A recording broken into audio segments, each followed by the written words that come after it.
तो चलो, सब लोग बताओ क्वेश्चन नंबर 1 से लेके 10 तक क्या क्या डाउट है। 10 चैट बॉक्स में कमेंट करते जाओ।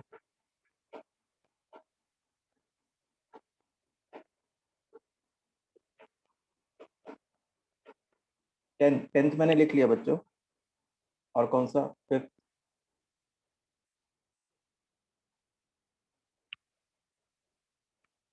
जेई लेवल के, जेई लेवल का जो है 5, 10, फिर 8।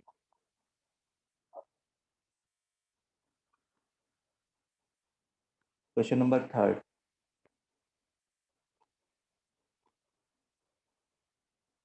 ठीक है। अच्छा, 11 4, क्वेश्चन नंबर 4। 11 से लेके 20 तक में, फ्रॉम 11 to 20। 11। अच्छा, 5th तो अभी पढ़ाया ही नहीं है, शिफ्टिंग ऑफ ओरिजिन का। चैट बॉक्स में लिखते जाओ जो भी, जिसके भी डाउट है।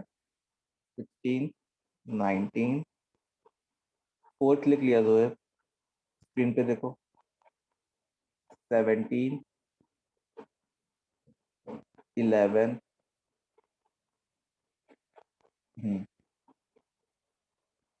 और कोई? लिख लिया 17 लिख लिया बच्चों। 12,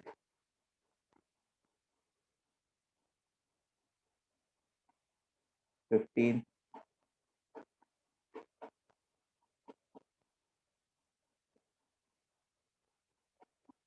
ओके, 21 से 30 तक में। 15 लिख लिया, 15 लिख लिया विदाउट। 26, 29, 30, 25। हाँ, 25 भी लिख लिया।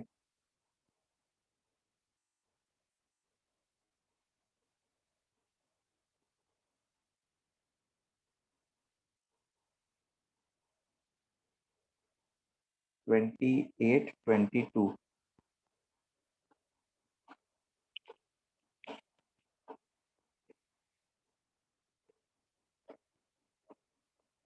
22।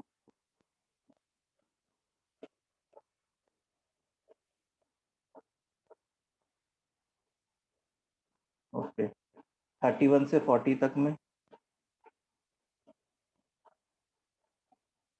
32।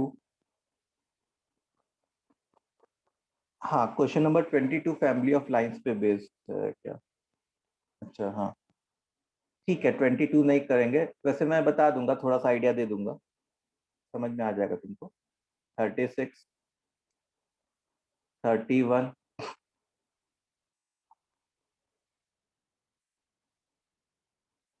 40,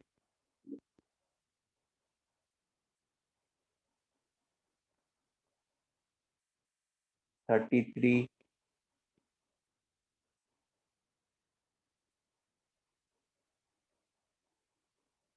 ठीक है। 32, 38।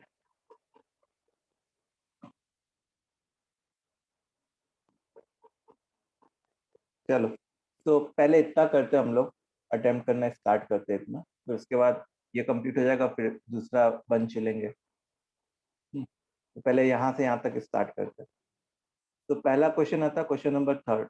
सो थोड़ा क्विकली चलूंगा। तो जिसका भी डाउट है, ठीक है, जिसका भी जो भी डाउट होगा, तो वो एक बार जैसे क्वेश्चन कंप्लीट हो जाएगा तो एक बार बताएगा कि समझ में आ गया कि नहीं आ गया। तो क्वेश्चन नंबर 3rd है कि 0, 0, 2, 2√3 एंड P, Q, ये लोग क्या बन रहे हैं? इक्विलैटरल ट्राइंगल बन रहे हैं। तो P और Q क्या होगा ये फाइंड करना है, जैसे अब टू फाइंड। अब देखो, इसका जो डिस्टेंस निकालते हैं तो वो क्या बनता है? √2² प्लस 2√3 का होल स्क्वायर, मतलब 12, 4 बन जाता। इसका मतलब ये वाला भी डिस्टेंस 4 होना चाहिए और ये वाला भी डिस्टेंस 4 होना चाहिए। तो इस वाले डिस्टेंस से क्या लिखा? P square plus Q square, इसका रूट इज इक्वल टू 4, मतलब P square plus Q square की वैल्यू क्या आ गई तुम्हारी 16। और इस डिस्टेंस से क्या लिखा, रूट ऑफ पी माइनस 2 का whole square plus Q minus 2 root 3 का whole square is equal to 16, sorry is equal to 4। तो यहाँ से क्या बनता है, यहाँ से बनता है P square plus Q square minus 4p minus 4 root 3q plus 4 plus ये 16 इज इक्वल टू 16। ठीक है, तो 16 16 चला गया और P square plus Q square itself was 16, तो 16 is equal to 4 times p plus root 3q, मतलब p प्लस रूट 3q जो है वो 4 आ गया, समझे। अब तुमको क्या करना है, अब यहाँ पे जैसे q को ना सब्जेक्ट बना लेना, क्या करना, q को सब्जेक्ट बना लेना 4 माइनस पी अपॉन रूट 3, और उसको ना यहाँ पे पुट कर देना q में, तो p में एक क्वाड्रेटिक आ जाएगा, उससे p की वैल्यू आ जाएगी। ठीक है, समझ में आया। यस, जिसका भी क्वेश्चन नंबर 3 था क्लियर है विश्वजीत। ओके, एक और तरीका था इस क्वेश्चन को सॉल्व करने का कि ऑप्शंस क्रॉस चेक करके देख सकते थे। जिस मान लो कोऑर्डिनेट्स दिए हुए ऑप्शंस में तुमको, तो कौन सा ऑप्शन लूं जिससे हमारा जो डिस्टेंस आए वो भी 4 यूनिट्स आ जाए, ऑप्शन क्रॉस चेक करके भी देख सकते थे। ठीक है, तो थर्ड हो गया, अब फोर्थ पे आते हैं। Fourth, the length of altitude of the triangle A B सी।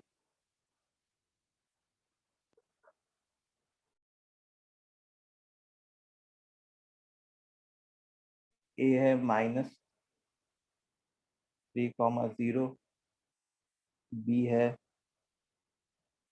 4,-1, सी है 5,2। अब देखो इसको अलग अलग तरीके से कर सकते हैं हम लोग। एक तो मेथड 1 है कि इस लाइन का इक्वेशन लिख लूं मैं, ठीक है, बीसी लाइन का इक्वेशन लिख लूं। जैसे इस लाइन का स्लोप क्या था तुम्हारा, y2 minus y1 upon x2 minus x1, 3। मतलब इस लाइन का इक्वेशन कैसा होता, y minus 3x is equal to 2 minus 15 minus 13। ठीक है, अब क्या करो कि इस पॉइंट से परपेंडिकुलर डिस्टेंस निकाल लो। तो लाइन का इक्वेशन है y minus 3x plus 13 is equal to 0, और पॉइंट ए है -3,0। तो परपेंडिकुलर डिस्टेंस का फॉर्मूला क्या होता था, ax1 plus by1 plus c whole upon root of a square plus b square, मतलब 22 होल अपॉन रूट 10। ठीक है, एक तरीका तो ये है मेथड 1। मेथड 1 समझ में आया। मेथड 2 में क्या करते, मैं प्रोसीजर बस बता रहा हूं कि एरिया ऑफ ट्राइंगल निकाल लेते हम लोग शूलेस मेथड से, और बीसी की लेंथ निकाल लेते डिस्टेंस फॉर्मूला से। हाँ, क्योंकि हम लोग को सबके कोऑर्डिनेट्स तो पता है। फिर एरिया को ऐसे लिख सकते थे, हाफ इंटू बीसी इंटू से एल्टीट्यूड एडी। ये पता है, ये पता है, तो ये पता चल जाएगा।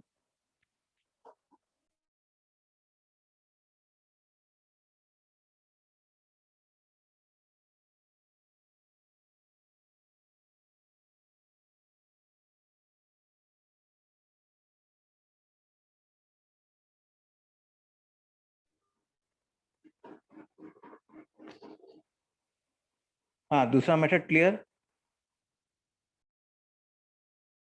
Yes, sir.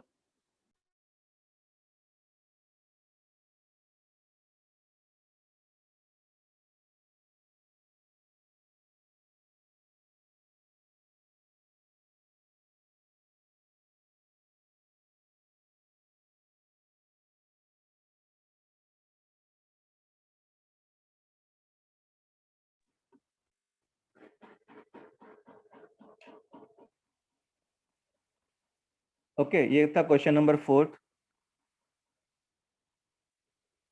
फिर 4 के बाद कौन सा क्वेश्चन है हमारे को? 8 और 10।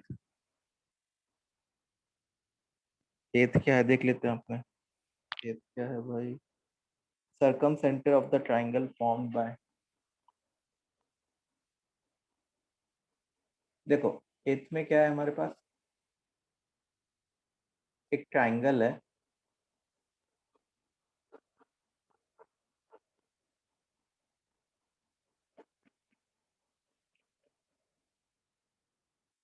y is equal to x, y is equal to 2x and तीसरा क्या साइड है?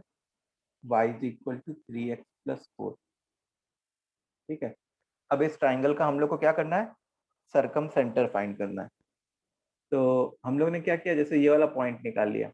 अब देखो y is equal to X and y is equal to 2x, इसको 0,0 सेटिस्फाई करेगा। ठीक है, इस पॉइंट का कोऑर्डिनेट बताओ क्या होगा?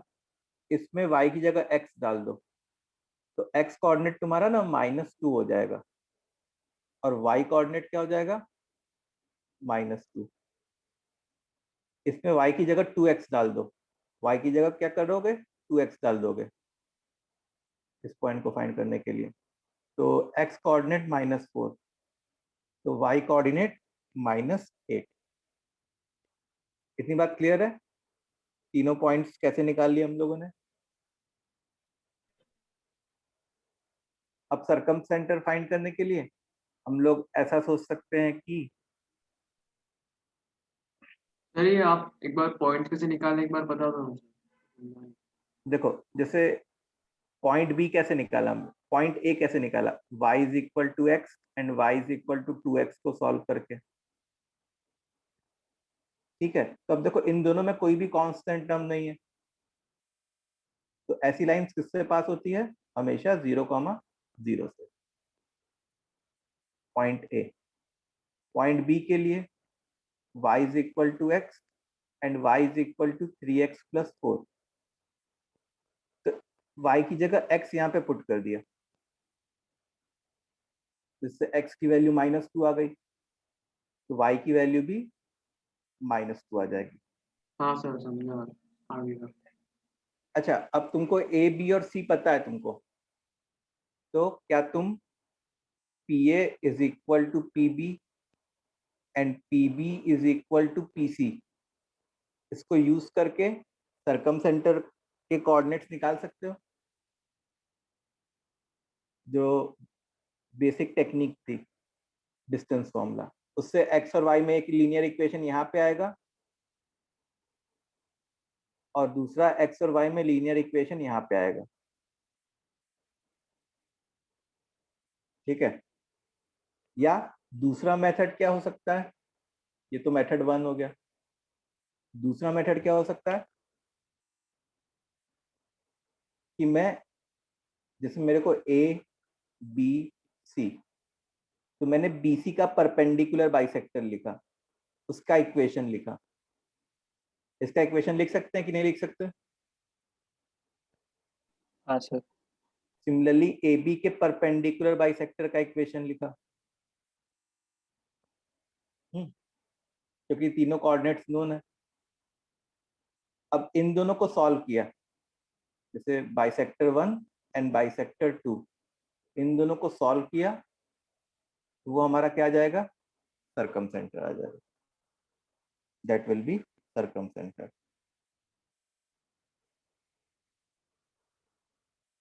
तो सर ये, एक डाउट है। हाँ सर वो जो पिछला क्वेश्चन था ना उसमें मैंने एक्चुअली वो पॉइंट निकाला जहाँ पे वो इंटरसेक्ट करेगा और फिर क्वेश्चन नंबर कौन सा? हाँ सर यही वाला सर फोर्थ।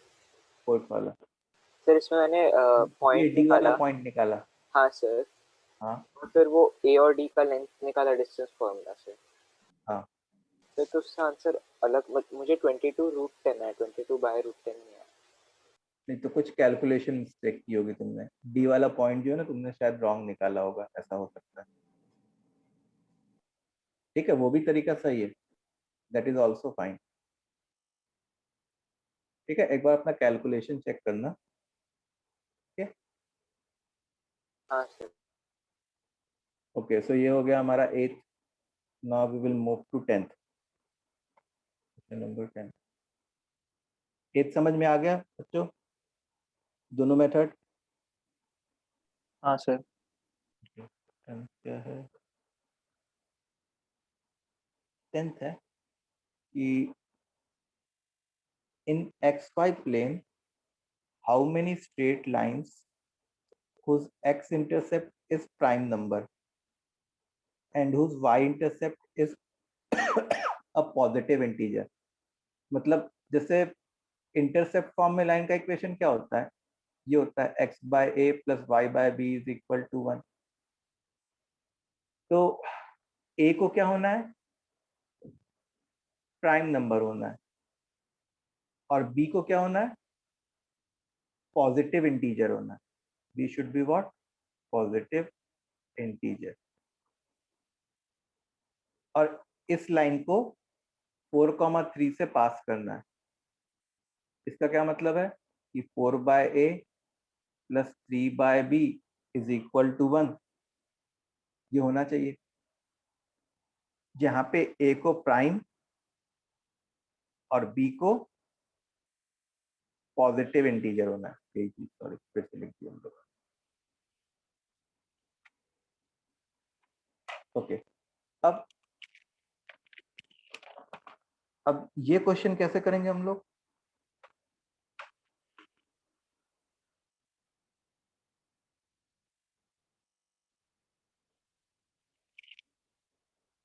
सबसे पहले तो ए को प्राइम नंबर लेते हैं। अब ए जो है, वैसे प्राइम नंबर्स क्या क्या होते हैं? 2 होता है, 3 होता है, 5 होता है, 7 होता है, 11 होता है, और क्या होता है? सर हम लोग ए को बी के टर्म्स में एक्सप्रेस कर सकते हैं, फिर पॉसिबिलिटीज देख सकते हैं। ए को बी के टर्म्स में एक्सप्रेस कर लिया जाए।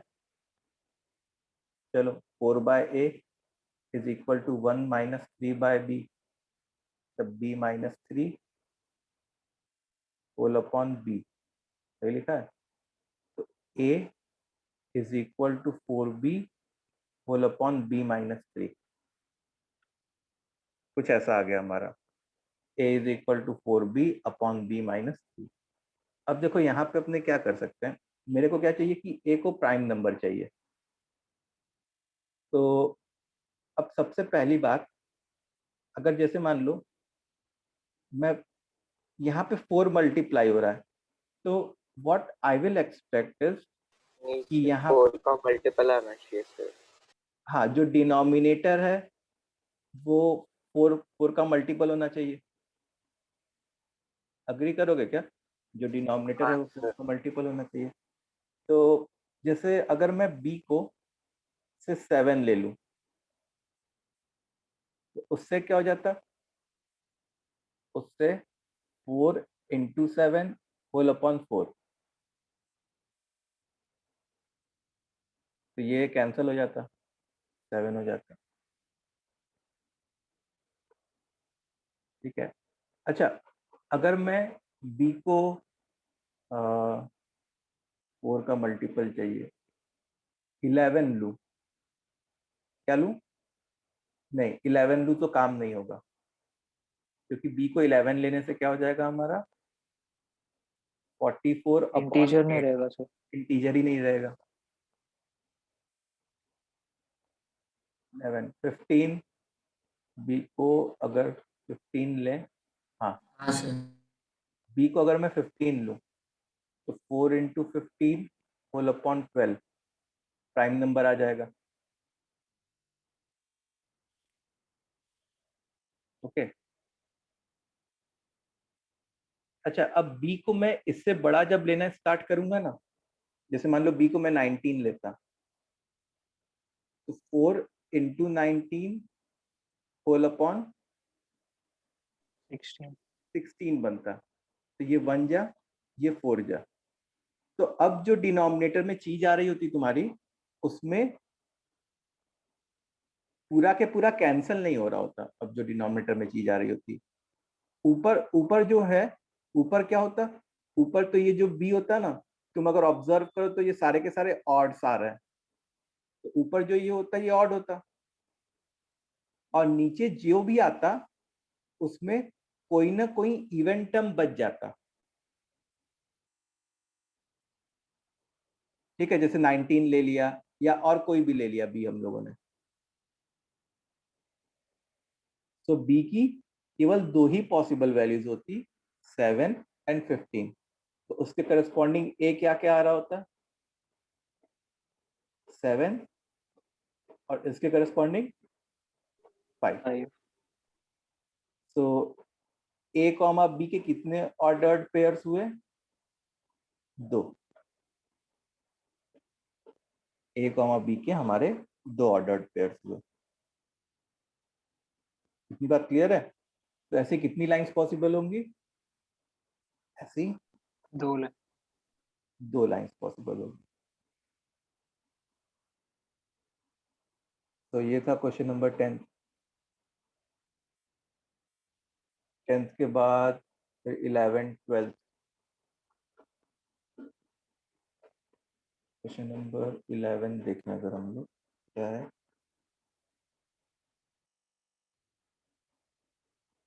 देखो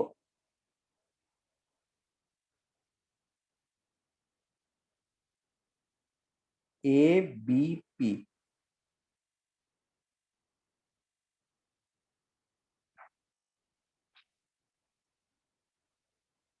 ए बी पी ऐसा है।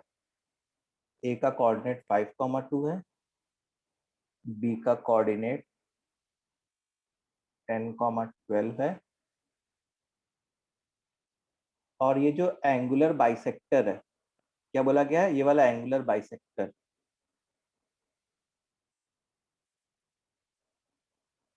अब जैसे मान लो इस पॉइंट का कोऑर्डिनेट डी है, इस पॉइंट का कोऑर्डिनेट क्या है, डी है, और ये वाला पॉइंट से मान लो एक्स कॉमा वाई इन्होंने दिया हुआ है। अच्छा, इन्होंने एक और चीज दी हुई है कि A P upon P B जो है वो 3:2 है। वो क्या है, 3:2 है।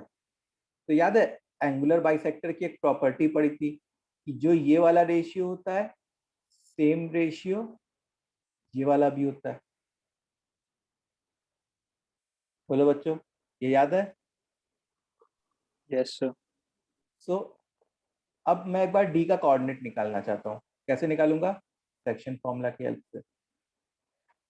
सो 3 into 10, 30 plus 2 into 5, 10 whole upon 3 plus 2, 5.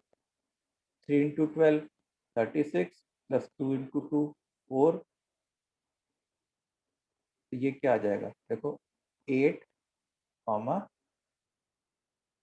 8। ठीक है, तो ये एंगुलर बाइसेक्टर हमेशा ही 8,8 से तो पास करेगा ही।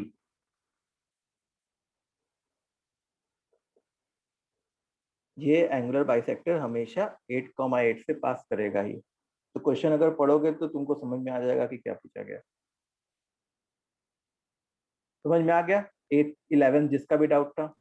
हाँ सर। तो 11th के बाद 12, 15, 16, 12, 15, 16।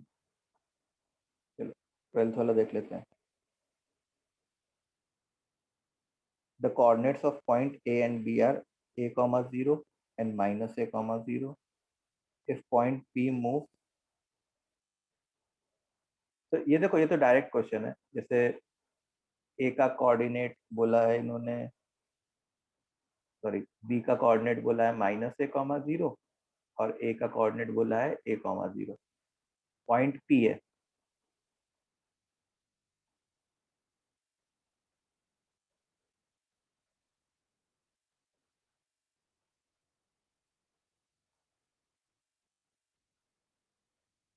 जैसे मान लो इसका कोऑर्डिनेट एक्स कॉमा वाई है।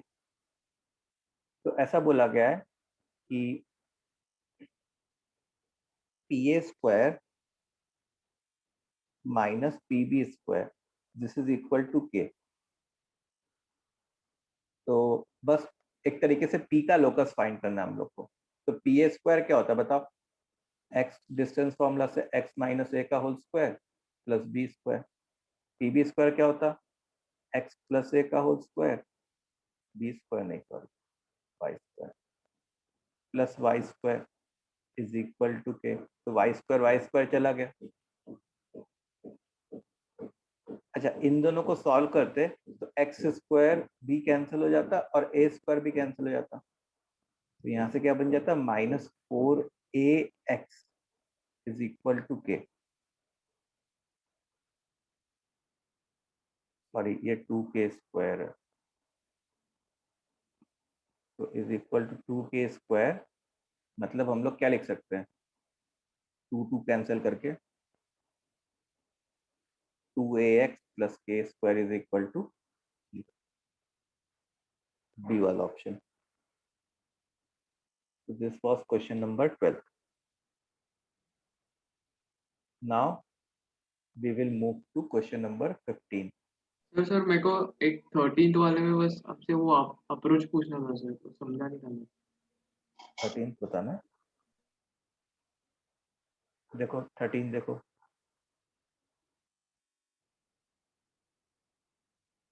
consider the straight line ax plus by is equal to c. This line meets, देखो जैसे मान लो ये लाइन है ax plus by is equal to c। तो ये लाइन जो है x एक्सिस और y एक्सिस को कैपिटल A और कैपिटल B पे इंटरसेक्ट करती है। तो जैसे कैपिटल A निकालने के लिए हम लोग क्या करते हैं, इसमें y की वैल्यू 0 पुट कर देते हैं इस इक्वेशन में। x की वैल्यू क्या थी तुम्हारी, c/a। कैपिटल B फाइंड करने के लिए हम लोग क्या करते हैं, इस इक्वेशन में x की वैल्यू 0 पुट कर देते हैं। तो y की वैल्यू क्या थी, c/b। अब इन्होंने बोला कि एरिया ऑफ ट्राइंगल OAB ये क्या हो जाता है, half into c/a into c/b, मतलब half times c square upon AB। ठीक है, अब मैं चाहता हूं कि this should be independent of ABC। इसको व्हाट आई वांट कि इंडिपेंडेंट ऑफ ABC। तो अगर तुम ऐसा सोचो कि अगर ACB को मैं GP में ले लूं, अगर ACB को मैं GP में ले लूं तो उससे c square is equal to AB हो जाता, GP की कंडीशन। तो उससे क्या हो जाता कि c स्क्वायर और AB कैंसिल हो जाते, और कैंसिल हो जाते तो वो जो है इंडिपेंडेंट आ जाता ऑफ ABC। तो उसके लिए जो हमारा बी वाला ऑप्शन है कि ACB should be in GP, वो होना चाहिए। हाँ सर समझ गया। ठीक है, अब कौन सा क्वेश्चन कर रहे थे हम लोग, 13 कर लिए, 15 16 15 जो है वो है number of rational values of m for which y coordinate of point of intersection is an integer. देखो ये भी कुछ 10th टाइप का ही क्वेश्चन है। तो जैसे 3x plus 2y is equal to 10 है and x is equal to my plus 2 है। तो हम लोग को y कोऑर्डिनेट को इंटीजर बनाना है, मतलब x को एलिमिनेट करना चाहिए। तो x को यहाँ पे डाल दिया, 3 times my plus 2 plus 2y is equal to 10। So क्या बन जाएगा, y का जो कोफिशिएंट है वो कुछ ऐसा बन जाएगा, मतलब y is equal to 4 whole upon 3m plus 2।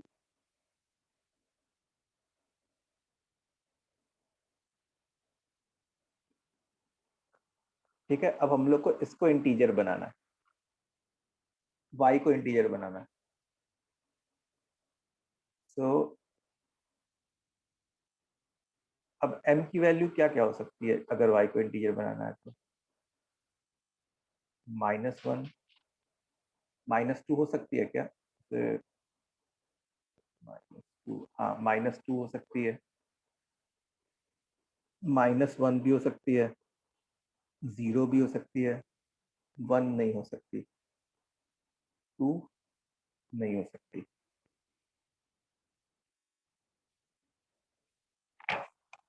तो टीम का आंसर क्या दे रहा है? सर m तो फ्रैक्शन भी हो सकता है सर ना? वही सर इनफाइनाइट होना आई चाहिए को ना इंटीजर सर। डाल के चेक करना पड़ेगा। सर 2/3 हो सकता है सर, कितने भी फ्रैक्शंस हो सकते हैं जो 4 के मल्टीपल हो। सर वाई को इंटीजर डाल के देता हूँ। सर मगर y को इंटीजर लाना है। हाँ तो अगर हाँ। 3m/2 खुद ही 3m+2 खुद एक फ्रैक्शन है तो फिर वो न्यूमरेटर में जाके इंटीजर हो सकता है ना 1 अपॉन समथिंग। अच्छा, m को रैशनल नंबर दिया है। ओके, मैं m को इंटीजर समझ रहा हूँ। हाँ वही। ओके रुको, सोचते हैं।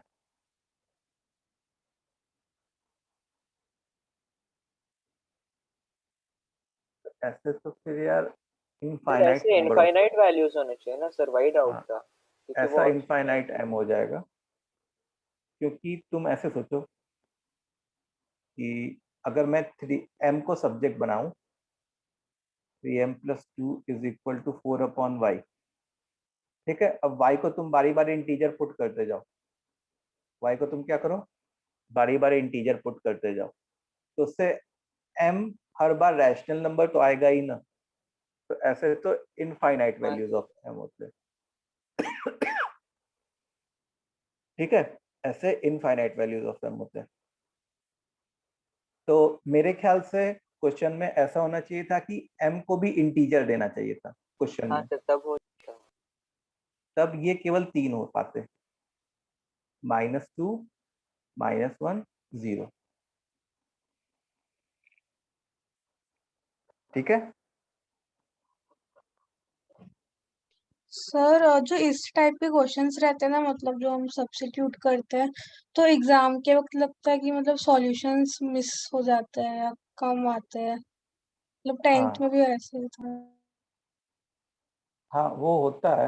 मतलब क्या कहते हैं, कुछ ऐसे टाइप के क्वेश्चंस की थोड़ी ज़्यादा प्रैक्टिस करनी चाहिए।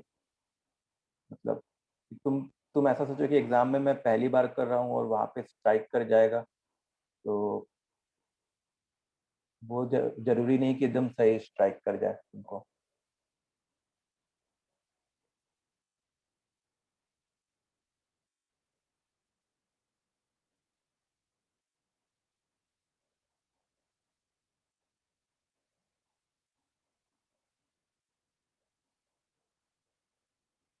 ओके, 15th के बाद we will move to question number 16। If x intercept of the line, देखो y is equal to mx+2 है, तो x इंटरसेप्ट कैसे आता है? y की वैल्यू 0 पुट करने पे x इंटरसेप्ट आता है। तो x की वैल्यू क्या आ जाती? -2/m। और इसी को हम लोग क्या कहते हैं? x intercept. तो if x intercept is greater than half, तो -2/m is greater than half. तो m कहाँ से कहाँ तक लाई करेगा? तो सबसे पहली बात ये बताओ कि मैं m को क्रॉस मल्टीप्लाई कर सकता हूँ क्या?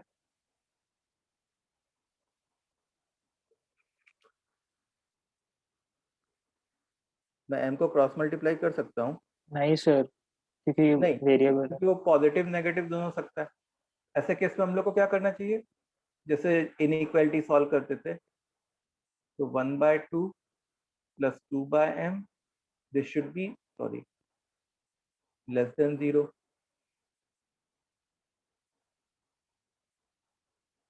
2m m+4 is less than 0। So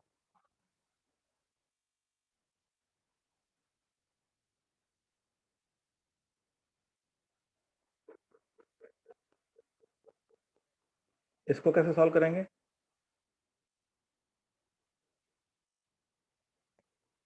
sir wavy curve बना देंगे और हाँ, फिर हो जाए। तो वीवी कर्व बना देंगे तो positive negative positive, less than 0 बोला गया मतलब नेगेटिव। तो m बिलोंग्स टू -4 से 0। ठीक है, तो दिस वाज क्वेश्चन नंबर 16। और कौन सा है 16 के बाद 17, 19।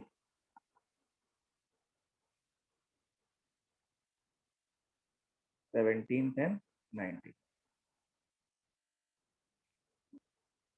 एक मिनट रुकना।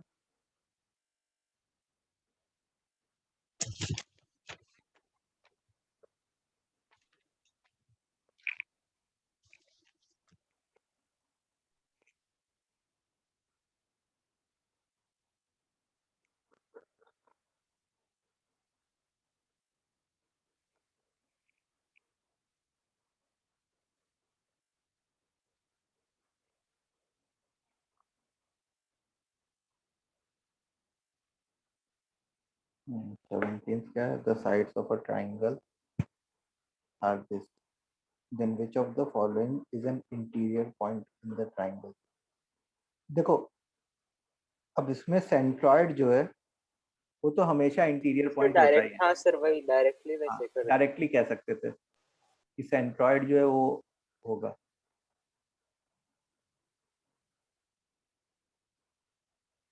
तो लेकिन इसका मेथड क्या रहेगा? मेथड देखो, एक्चुअली हो क्या रहा होगा कि हो सकता है कि ये वाला जो ट्राइंगल बन रहा हो ना, ये एक ऑब्ट्यूस एंगल ट्राइंगल बन रहा हो।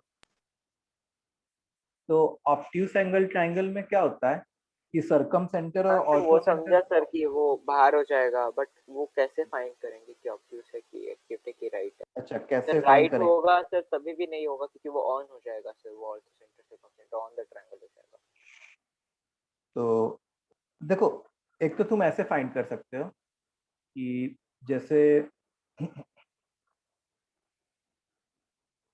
क्या कहते हैं,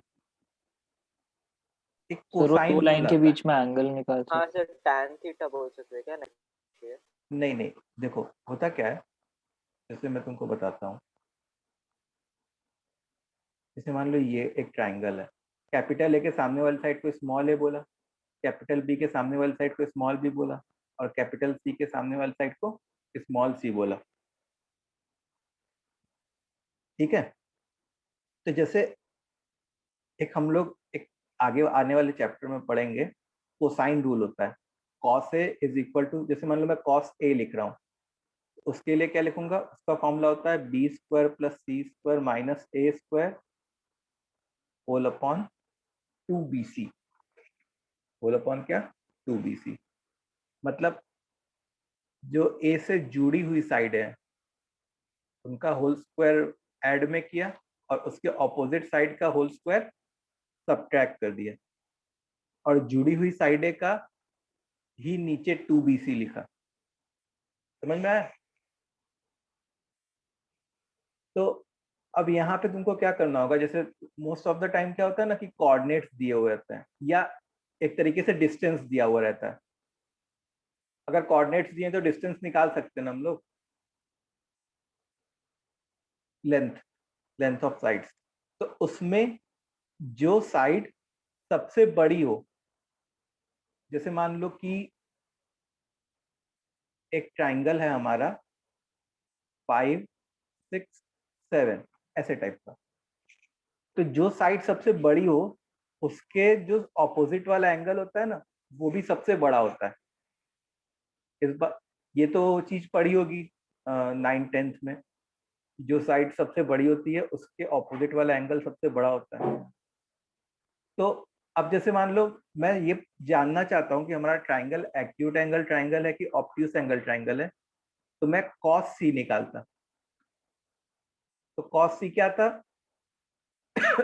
5 square plus 6 square minus 7 square whole upon 2 into 5 into 6।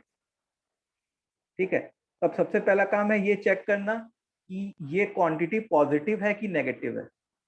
अगर मान लो ये पॉजिटिव आ जाते हैं तो जो ट्राइंगल होता है ना वो एक्यूट एंगल ट्राइंगल होता है, और अगर ये क्वांटिटी नेगेटिव आ जाती है तो जो ट्राइंगल होता है वो ऑब्ट्यूज एंगल ट्राइंगल होता है। लेकिन बस सी क्यों चेक किया? हाँ, बस सी क्यों चेक किया, मतलब ए बी? क्या कह रहे हो? ए या बी नहीं चेक करना पड़ा, बस सी चेक किया। बस एक के लिए ही चेक करना है। कौन से वाले एंगल को चेक करना है? जो बड़ी वाली साइड के ऑपोजिट हो। अगर तुम सोचो कि ये वाला एंगल सर, ये वाला एंगल अगर एक्यूट आ गया तो इन हाँ दोनों वो को तो ट्रायंगुलर इनइक्वालिटी का है कि सबसे बड़ा साइड का ऑपोजिट सबसे बड़ा एंगल जाएगा। हाँ, तो उन दोनों ये दोनों तो और छोटे हो जाएंगे इससे। और ये वाला एंगल अगर ऑब्ट्यूस आ गया तो किसी ट्राइंगल में बस एक ही ऑब्ट्यूस एंगल हो सकते हैं, एक से ज्यादा नहीं हो सकते। ठीक है, ये समझ में आया कि how to find whether a triangle is acute triangle और ऑब्ट्यूस ट्राइंगल।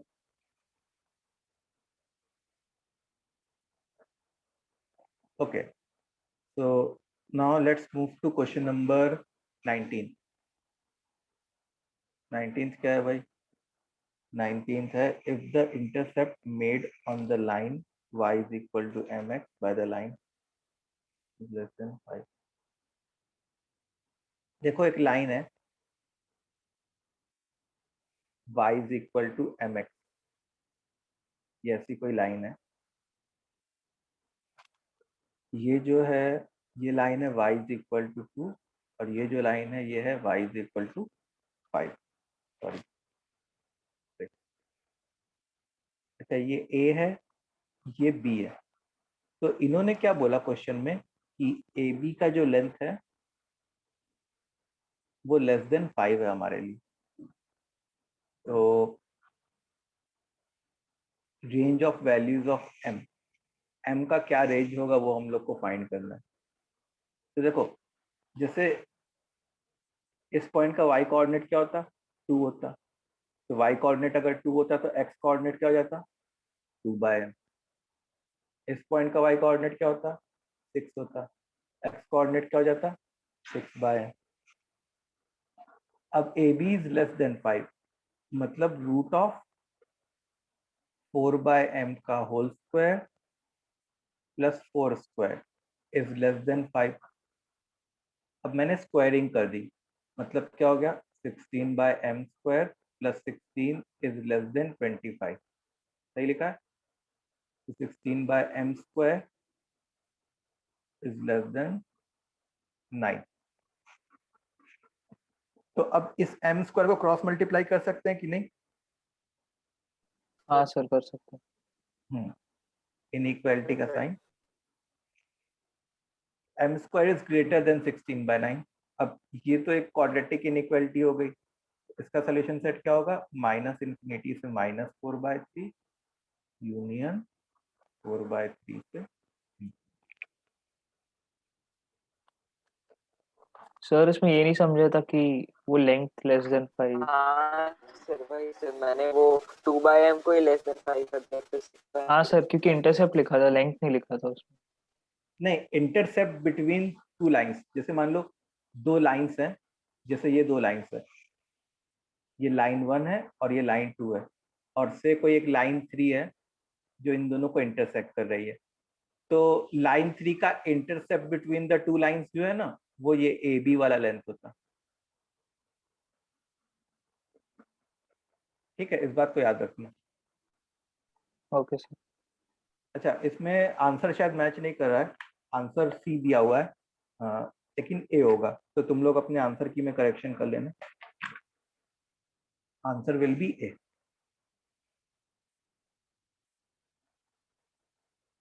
ठीक है, तो अब 19th हो गया, इधर के सारे हो गए हमारे। अब इधर है 22, 24, 25, 26। पहले 22, 24, 25, 26। ठीक है, पहले ये तो अच्छा 22 तो वैसे मतलब फैमिली ऑफ लाइंस का क्वेश्चन है, लेकिन तुमको समझ में आ जाएगा।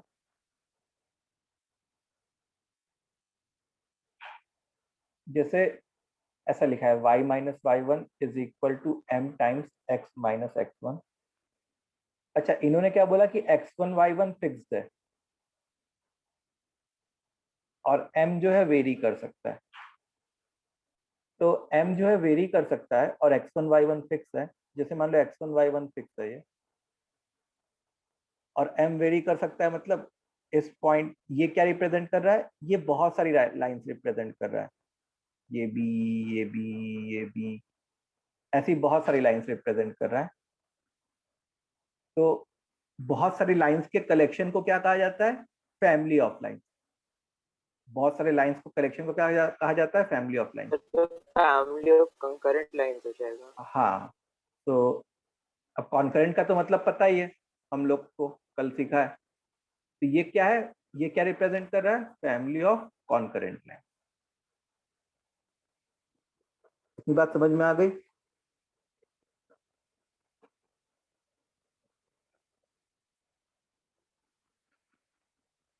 So this was question number कौन सा, 22. Now let's see question number 24. 24 क्या है? A straight line cuts intercept from the axis of coordinate.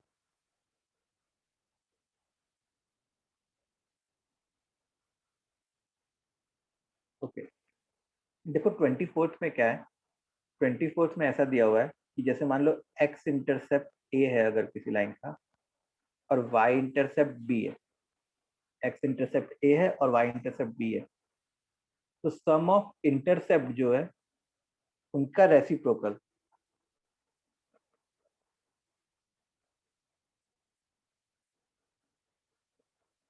Is equal to k दिया हुआ है। इज इक्वल टू क्या दिया हुआ है, k दिया हुआ है।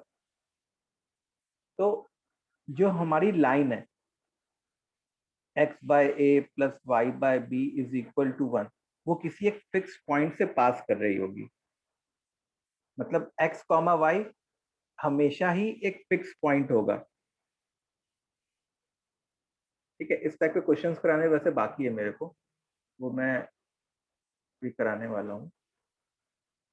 तो इसमें हम लोग ने क्या किया ना, इस k को नीचे ला दिया, तो 1 by K whole upon A plus 1 by K whole upon B is equal to 1। अब जब तुम इसको और इसको कंपेयर कराओगे, ठीक है, तो क्या यहाँ पे 1 बाय के कॉमा 1 बाय के सेटिस्फाई करेगा क्या?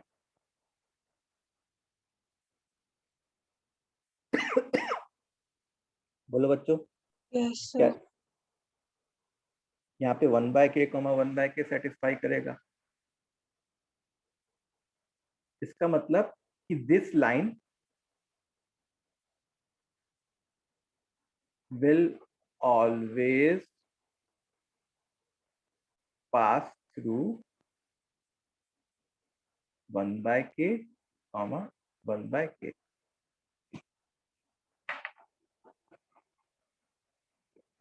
This line will always pass through 1 by k comma 1 by k. तो जैसे मान लो कि मैं एक और एग्जांपल देता हूँ। जैसे कोई लाइन है ax प्लस by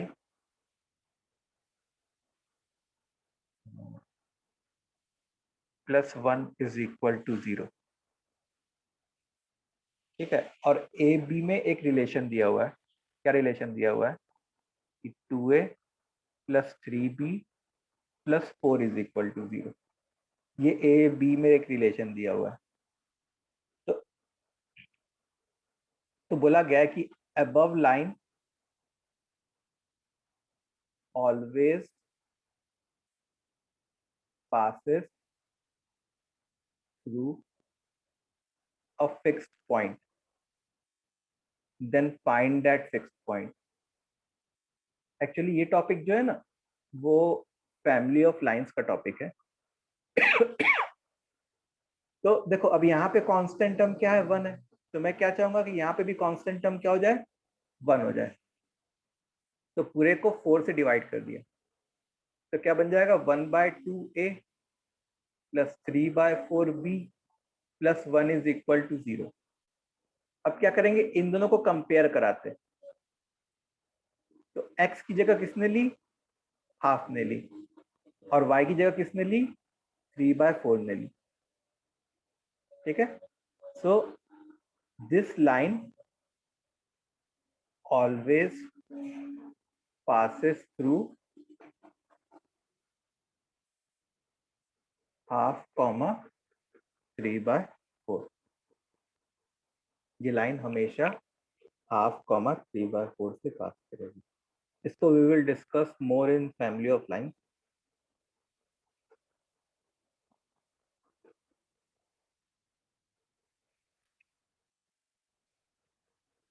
ओके, थोड़ा सा आइडिया लग गया इस टाइप के क्वेश्चन को कैसे डील करना है। 24 25।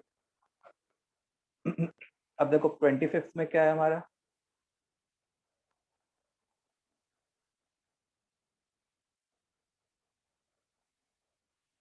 सॉरी, देखो एक इक्विलैटरल ट्राइंगल है।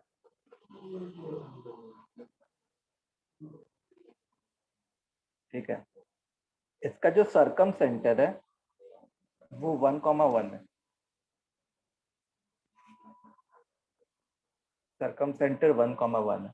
अच्छा, क्योंकि इक्विलैटरल ट्राइंगल है इसलिए सरकम सेंटर, ऑर्थो सेंटर, इन सेंटर, सेंट्रॉइड सारे के सारे सेम पॉइंट ही होते हैं। तो हम लोग को क्या करना है, what we are suppose to do, हम लोग को से ए बी सी इन तीनों के कोऑर्डिनेट्स फाइंड करना। इतनी बात समझ में आई? ए बी और सी इन तीनों के कोऑर्डिनेट्स फाइंड करना। अब देखो इसको हम लोग कैसे करेंगे, ये भले सरकम सेंटर है लेकिन क्योंकि इक्विलैटरल ट्राइंगल है इसलिए ये इन सेंटर भी होगा। बोलो भाई। हाँ सर। Yes sir. ओके, और ये ऑर्थो सेंटर भी होगा। ओके, मैंने क्या किया, जैसे, और ये सेंट्रॉइड भी होगा। इस बात से अग्री करोगे क्या कि ये वाला जो रेशियो है वो 2:1 होना चाहिए? सेंट्रॉइड यस जो है सर। वो 2:1 में डिवाइड करता है। ठीक है, अच्छा, क्या मैं अगर ये वाला कोऑर्डिनेट फाइंड कर लूं और ये नोन है तो क्या मेरे को ए पता चल जाएगा? हाँ सर। तो मेरा एम है पहले डी फाइंड करना, पहले डी फाइंड कर लेते हैं।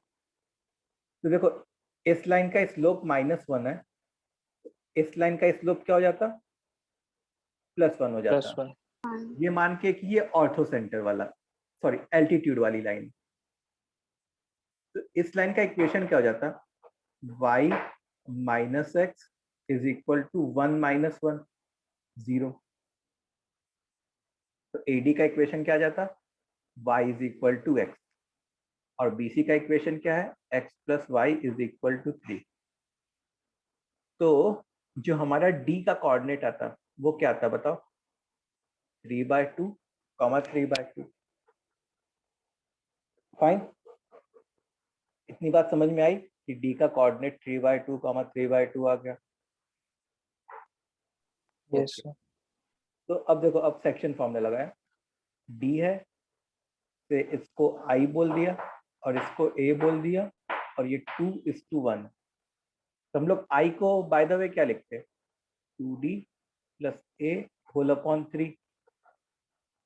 मतलब हमारा A क्या हो जाता, 3i - 2D। ऐसे टाइप से लिख सकते थे, A should be 3i - 2D। Now see, sir वो आपको 2:1 का रेशियो कैसे आया? क्योंकि हम लोग ने ये, क्योंकि ये सेंट्रॉइड भी होता, इक्विलैटरल ट्राइंगल तो सारे सेंटर सेम होते हैं, तो ये सेंट्रॉइड भी होता। हाँ। तो सेंट्रॉइड में एक प्रॉपर्टी पड़ी थी कि सेंट्रॉइड जो है वो मीडियन को 2:1 में डिवाइड करता था। हाँ सर। तो वो वाली प्रॉब्लम। हाँ। हाँ, तो हम लोग कहाँ थे? हम लोग ए वाला कोऑर्डिनेट निकालने के पीछे पड़े। तो 3 - 3 0,0 आ जाएगा। ठीक है, आई की वैल्यू 1,1 है, तो इससे ए की वैल्यू क्या आ जाएगी? 0,0। ओके, ए का कोऑर्डिनेट आ गया हमारे पास। 0,0 ऑप्शन में है। हाँ, हाँ सर। बी बी वाला ऑप्शन है। तो मतलब एक तरीके से इन्होंने क्वेश्चन में, पता है, ए वाला ही कोऑर्डिनेट पूछा था। नाउ से if you want to find B and C, अगर बी और सी भी फाइंड करने की इच्छा है तुम्हारी, तो वो भी किया जा सकता है। कैसे किया जा सकता है? उसके लिए देखो, यहाँ पे बी और सी का मिड पॉइंट पता है सर, बी और सी का मिड पॉइंट डी हो गया और ए बी और हाँ AC सर, और सेंट्रॉइड का भी इक्वेशन है। हाँ सर। क्या कह रहे हो? बी और सी का? सर हमें हाँ, डी पॉइंट डी पता है ना, डी बी और सी का मिड पॉइंट हो जाएगा। हाँ, एक इक्वेशन हो गया और एक ए बी और ए सी इक्वल हो जाएगा। हाँ, या फिर सेंट्रॉइड से। सेंट्रॉइड का भी इक्वेशन। ओके, ठीक है। ओके, एक और तरीका बताता हूँ मैं तुमको, उससे डायरेक्टली बी और सी आ जाएगा। जैसे ये जो पॉइंट है 1,1, ये तो इन सेंटर भी है ना एक तरीके से।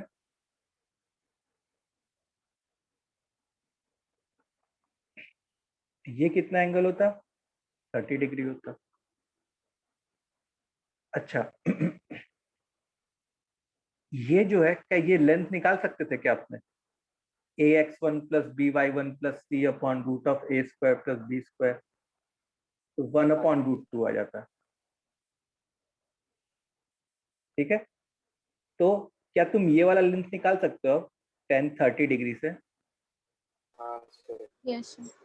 जैसे मान लो इसको मैंने x कह दिया, मान लिया, ठीक है, तो 1/√2 होल अपॉन x, मतलब 1/√2x, 1/√3। x की वैल्यू हमारे क्या आ गई? √3/2। अच्छा, d का कोऑर्डिनेट शायद निकाल के बैठे हम लोग। हाँ सर। अब कुछ दिख रहा है क्या? पैरामेट्रिक लगा सकते हैं ना, R cos yes, theta R sine theta. हाँ, एग्जैक्टली, पैरामेट्रिक लगा दो। देखो, तुमको इस लाइन का स्लोप पता है। इस लाइन का स्लोप क्या है? टेन थीटा क्या है? वन। -1 है। Sorry, minus. -1 है ना? इस लाइन का टेन थीटा -1 है, तो साइन थीटा और cos cos theta theta sine theta negative. -1/√2 हो जाएगा और कॉस थीटा 1। उल्टा बोला, साइन थीटा पॉजिटिव हमेशा, कॉस थीटा नेगेटिव होता है। ठीक है, अब पैरामेट्रिक लगा देना। 3/2 + x cos थीटा 3/2। लेकिन उल्टा भी तो हो सकता है। नहीं, याद है जब मैं पैरामेट्रिक सिखाया था तब 0 to बताया पाई था, के बीच में साइन हाँ, हमेशा। कि थीटा हमेशा 0 से पाई के बीच में होता है, इंक्लिनेशन। हाँ सर समझा। तो उस केस में साइन थीटा कुछ भी हो जाए, पॉजिटिव ही होगा।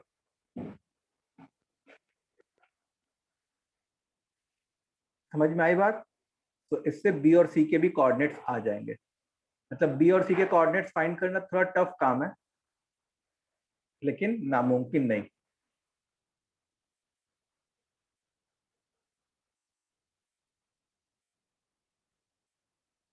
चलो आगे बढ़ा जाए।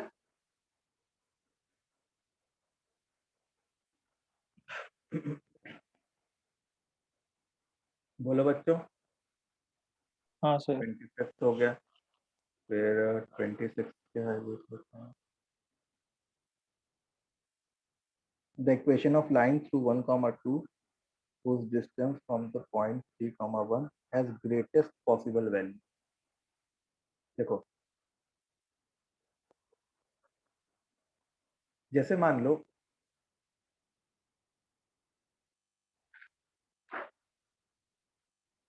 दो सिनारियो लेते।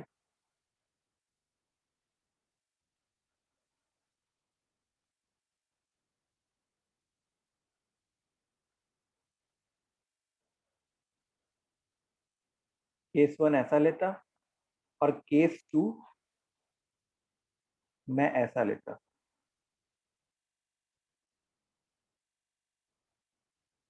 अब मेरे को क्या चाहिए, मेरे को चाहिए कि ये वो उस लाइन का इक्वेशन बताओ जो 1,2 से तो पास कर रही है और 3,1 से सबसे ज्यादा दूरी पे हो।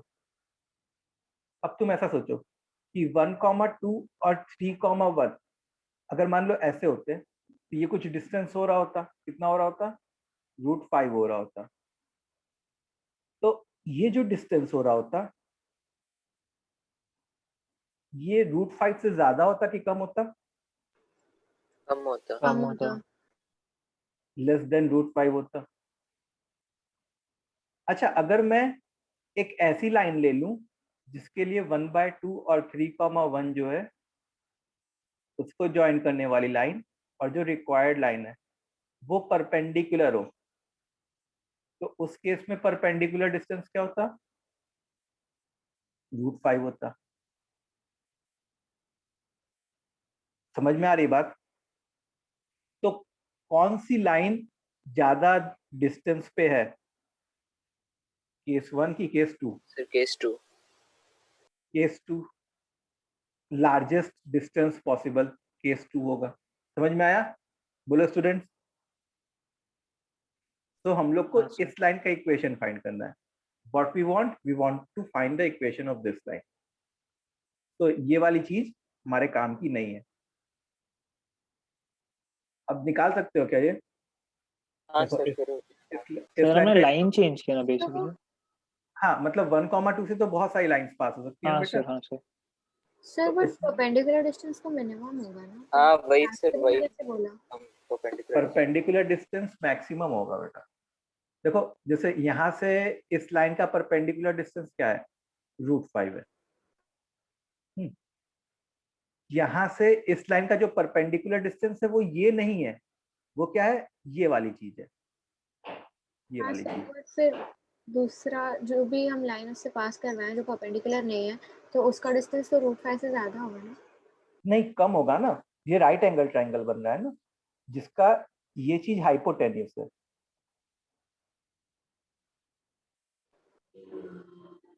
सर मुझे अभी भी नहीं समझ रहा है, परपेंडिकुलर डिस्टेंस सबसे कम होता है ना? देखो तुम इस डायग्राम को देखो, इस वाले डायग्राम को देखो, 1,2 और 5, 3,1 इनके बीच के डिस्टेंस को कोई चेंज कर सकता है क्या, इनके आपस के बीच के डिस्टेंस को? नहीं। नहीं सर। तो मैंने एक लाइन ऐसी ली जिसमें 1,2 और 3,1 ऐसे लोकेटेड है, तो इनके बीच का डिस्टेंस कितना हुआ, √5 हुआ। अब क्या पूछा गया है कि हमको वो वाली लाइन फाइंड, तो इस पॉइंट का इस लाइन से जो परपेंडिकुलर डिस्टेंस होता वो तो ये होता ना, ये होता। Now see this is √5, so this quantity will be less than √5। Yes sir. Hypotenuse तो सबसे बड़ा होता है। हाँ सर, इसीलिए हमें हाइपोटेन्यूस वाली लाइन चूज करनी चाहिए ना? नहीं, हाइपोटेन्यूस वाली लाइन, लेकिन हम लोग को तो कभी भी किसी पॉइंट का किसी लाइन से डिस्टेंस निकालना होता है, तो वो कौन सा डिस्टेंस होता है, परपेंडिकुलर डिस्टेंस की बात की जाती है ना, किसी पॉइंट का किसी लाइन से distance. Yes sir. Okay sir. समझ में आया? Yes sir. नहीं आया? Yes sir, yes sir. समझ गया ना? ओके तो हाँ, तो वेयर वर वी, इस लाइन का स्लोप पता कर सकते हैं, 2 - 1 मतलब क्या बन जाएगा, -½ बन जाएगा। इसका मतलब इस लाइन का स्लोप क्या हो जाएगा बताओ, 2 हो जाएगा। इसका मतलब इस लाइन का इक्वेशन क्या हो जाएगा, y - 2x is equal to 2 - 2 0। तो जो हमारी रिक्वायर्ड लाइन है उसका equation will be y - 2x is equal to 0। समझ में आई बात? Yes sir. ओके, तो ये 26 था। अब देखते हैं और कौन सा है। तो 22, 24, 26 कर लिया हम लोगों ने और 25 भी कर लिया। 28, 29, 30।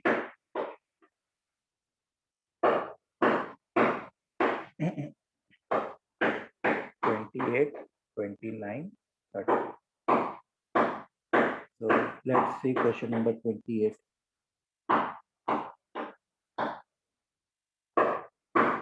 A vertex of an equilateral triangle is 2, 3 and the equation of opposite side is x plus y is equal to 2.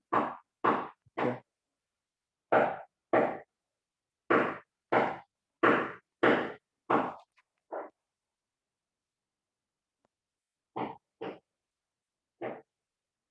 Then product of slope of other two sides is अब देखो, अब यहाँ पे क्या है, यहाँ पे सच बताऊं तो इस पॉइंट को देने का कोई यूज भी नहीं है, ठीक है। तो जैसे मान लो इस लाइन का स्लोप m मान लिया, ये वाला एंगल कितना होता 60 डिग्री और इस लाइन का स्लोप -1 होता, इसको m नॉट मान लिया। तो हम लोग ऐसा लिख सकते हैं कि tan 60 degree that should be mod of m not minus of -1 whole upon 1 minus m not. अच्छा, tan 60 डिग्री क्या हो गया, √3 mod of m not plus 1 whole upon 1 minus m not. तो मॉड को हटाने के लिए हम लोग क्या करते हैं, बोलो बच्चों, plus minus sir. Plus minus लिख देते हैं। तो अब इससे क्या होगा, एक बार प्लस लोगे तो कुछ m नॉट की वैल्यू आएगी, एक बार माइनस लोगे तो m नॉट की कोई दूसरी वैल्यू आएगी। तो एक तरीके से पता है, एक जो है ए बी का स्लोप आ जाएगा और दूसरा जो है क्या आ जाएगा, BC का स्लोप आ जाएगा। और क्या करना होगा हम लोग को, इन दोनों का आपस में मल्टीप्लाई करना होगा, बस। समझ में आई बात? Is it clear? तो 2,3 का ऐसा कोई यूज नहीं है इसमें। हमें पता है कि एंगल बीच में 60 डिग्री है, वही यूज करो। हाँ देखो, 2,3 का तब यूज आ जाता जब हम लोग को इन दोनों लाइंस का इक्वेशन पूछा गया होता, ए बी और AC लाइन का इक्वेशन पूछा गया होता, तब 2,3 का यूज आता, अदरवाइज 2,3 का यूज नहीं आता।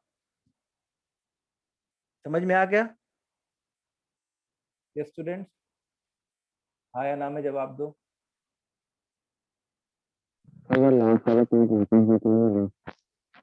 लास्ट वाला फिर से बताओ। देखो, इस लाइन का स्लोप -1 है। अच्छा, ये भी एंगल 60 डिग्री होता वैसे तो हम लोग ने बस इसी 60 डिग्री को लिया, इसका स्लोप m नॉट मान लिया, इसका स्लोप -1 मान लिया। तो tan 60 degree is equal to नहीं था tan theta is angle between two lines m1 minus m2। तो इस मॉड लगाते थे, तो √3 is equal to mod of m not plus 1 whole upon 1 minus m not. तो मॉड हटाने के लिए प्लस माइनस लगा दिया हम लोगों ने।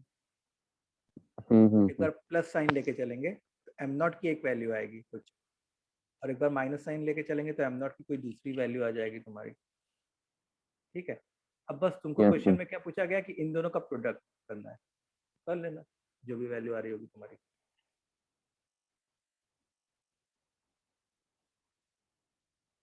Okay, now let's move to question number 29. What is 29? Locus का क्वेश्चन है।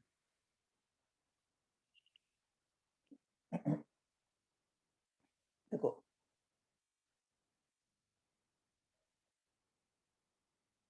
ए जो है वो है 2, -3, बी जो है वो है -2, 1 और सी का ही लोकस फाइंड करना है। तो सी को, जिसका लोकस फाइंड करना रहता है उसी को हम लोग h, k लेते हैं।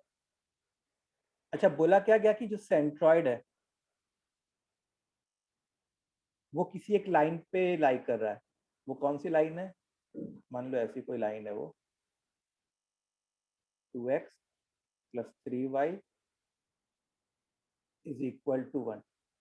तो सी का लोकस फाइंड करना है। फिर जी को सर हम एक कोऑर्डिनेट को टी मान सकते हैं और फिर दोनों कोऑर्डिनेट आ जाएंगे, फिर सेंट्रॉइड का फॉर्मूला। क्या कह रहे हो? सी तो को मतलब जी जो है ना सेंट्रॉइड, उसका एक कोऑर्डिनेट जैसे एक्स कोऑर्डिनेट एज्यूम कर दिया टी, तो वाई कोऑर्डिनेट मिल जाएगा और फिर सेंट्रॉइड का फॉर्मूला लगा सकते वो भी कर सकते हैं, लेकिन ये क्वेश्चन तो बिना टी को इंट्रोड्यूस किए ही हो जाएगा। देखो, जी का कोऑर्डिनेट क्या होगा, सेंट्रॉइड का कोऑर्डिनेट क्या होता है? x1 + x2 + x3/3 h/3। और y कोऑर्डिनेट क्या होगा? k - 3 + 1 k - 2/3। अब हैं। क्योंकि सर दोनों जी जो है सेटिस्फाई करेगा। इस वाली लाइन पे लाई कर रहा है, तो जी इसको सेटिस्फाई करना चाहिए। तो x की जगह तुम क्या करोगे? h/3 पुट करोगे, और y की जगह क्या करोगे? k - 2/3 पुट करोगे = 1। तो ये क्या हो जाएगा? 2h + 3k = 9। h और k में रिलेशन स्टैब्लिश हो गया, मतलब लोकस का इक्वेशन आ गया। अब बस क्या करना रहता है? h को x से रिप्लेस करना रहता है और k को y से।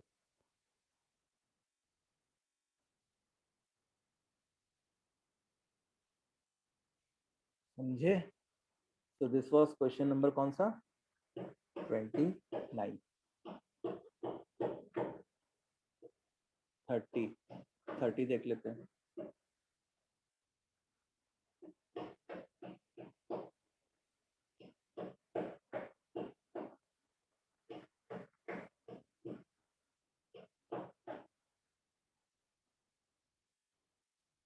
थर्टी में क्या है? y = x - 1 and x = 1।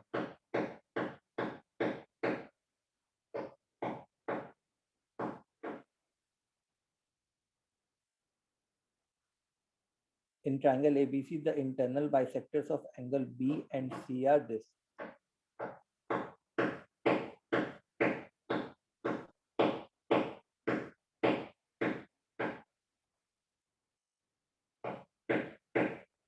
ठीक है। अच्छा, इन दोनों के बीच का एंगल बता सकते हो क्या क्या होगा नॉर्मल ऑब्जर्वेशन से?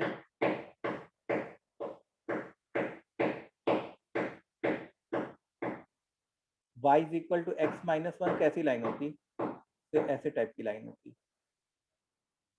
सर 45 डिग्रीज होगा ना? हाँ, x = 1 कैसी लाइन होती? तो ऐसी लाइन होती। तो इन दोनों के बीच का एंगल क्या होता? 45 डिग्री। तो इनके बीच का एंगल हमारा क्या हो गया? 45 डिग्री। रिपीट कर सकते हैं। देखो, y = x - 1 वाली लाइन ये होती और x = 1 वाली लाइन ये होती। अब देखो, इस लाइन का स्लोप 1 है, मतलब ये वाली लाइन 45 डिग्री बना रही होगी x एक्सिस के साथ, और x = 1 तो परपेंडिकुलर है ना। इसका मतलब ये 45 है और ओवरऑल 90 डिग्री है, इसको भी 45 होना पड़ेगा। तो यही चीज मैंने लिखी कि यहाँ पे 45 डिग्री। ये क्लियर है? या तो 45 हो सकता है या तो 135 हो सकता है। ये भी तो हो सकता है ना, या तो 45 या तो 135। तो आइदर 45 और 135, ये दोनों चीज हो सकती है।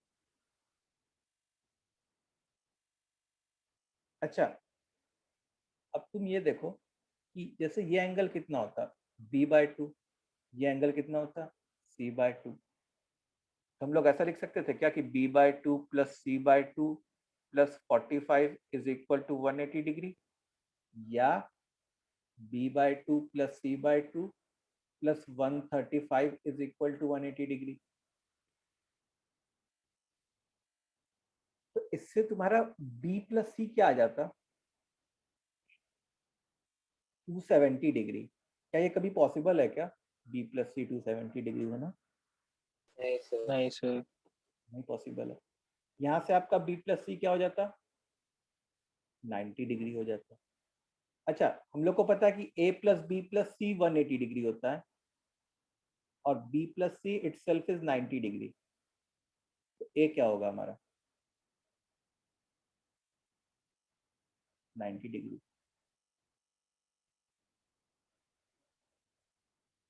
समझ में आया?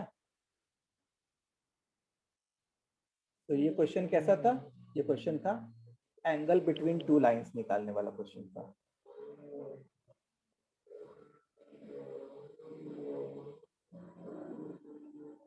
So this was 30। अब 30 के बाद जो नेक्स्ट बंच है वो है 31, 32, 33।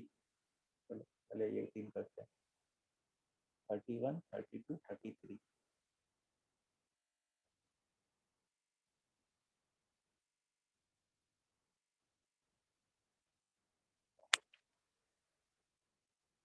अब देखो 31 में क्या है, एक्चुअली में क्या है कि जैसे x square plus 7xy plus 2y², ये वाला टॉपिक अभी तक हम लोग ने पढ़ा नहीं है। मेन बात है ये पेयर ऑफ स्ट्रेट लाइंस का टॉपिक है। इसका टॉपिक है पेयर ऑफ स्ट्रेट लाइंस का टॉपिक है ये।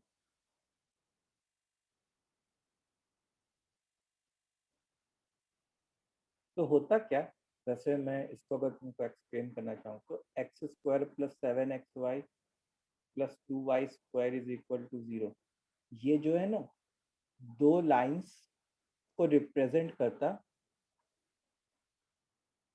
इधर से थ्रू ओरिजिन। ये क्या करता, दो लाइंस को रिप्रेजेंट करता थ्रू ओरिजिन। और ये y सर माइनस ये नहीं समझा कि ऑरिजिन क्यों होगा? क्योंकि 0,0 0,0 सेटिस्फाई होगा। ओके, ठीक है।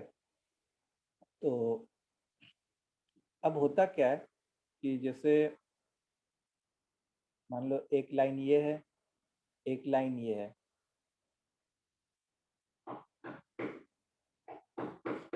और y इज इक्वल टू 1 एक लाइन ये है, ठीक है। तो ओ ए बी एक ट्राइंगल बनता, क्या बनता?